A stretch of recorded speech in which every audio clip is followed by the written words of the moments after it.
Personality means relatively stable characteristics of our behavior and mind that appear in different social and individual situations. If the connection between mind and behavior goes out of a healthy and productive state, it may cause abnormality and even disorder. In psychology, disorder means the inability to manage interpersonal relationships as well as dysfunction in daily activities such as in the workplace, family, and other social responsibilities.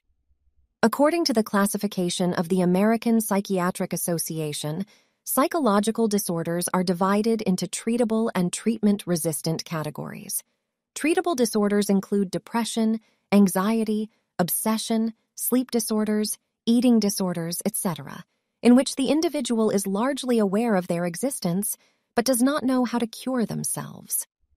Treatment-resistant disorders include mental retardation and personality disorders, whose sufferers do not know or do not accept the fact that they are diagnosed with such disorders, especially personality disorder, which is considered a casual personality feature.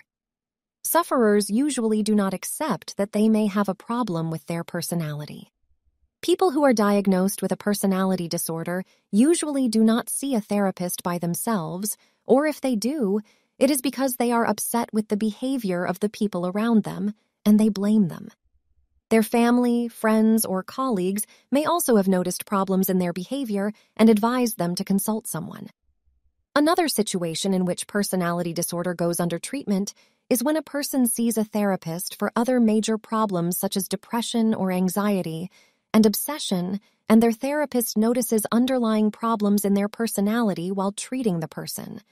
And the therapist realizes their personality disorder through a more detailed interview. In psychological classification, there are 3 clusters of personality disorders. The common feature in all of them is a disruption in interpersonal relationships and dissatisfaction with the behavior of their friends and family. These clusters include eccentric, dramatic, and anxious personality disorders, each of which includes several subdisorders.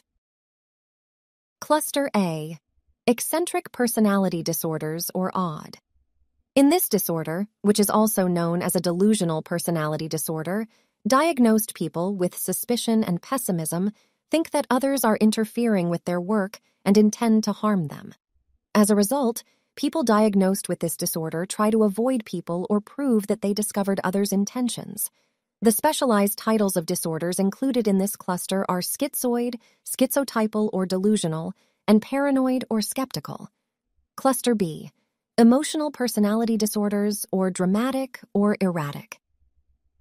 In this type of disorder, the person tries to impress others by making them excited and controlling them instead of cooperating with them. Disorders such as narcissistic, antisocial, or psychopathy, histrionic, and borderline are included in this cluster. For example, antisocial personalities feel relaxed by causing anger in others. Histrionic and narcissistic personalities feel good by making others feel inferior and selfishly admiring themselves.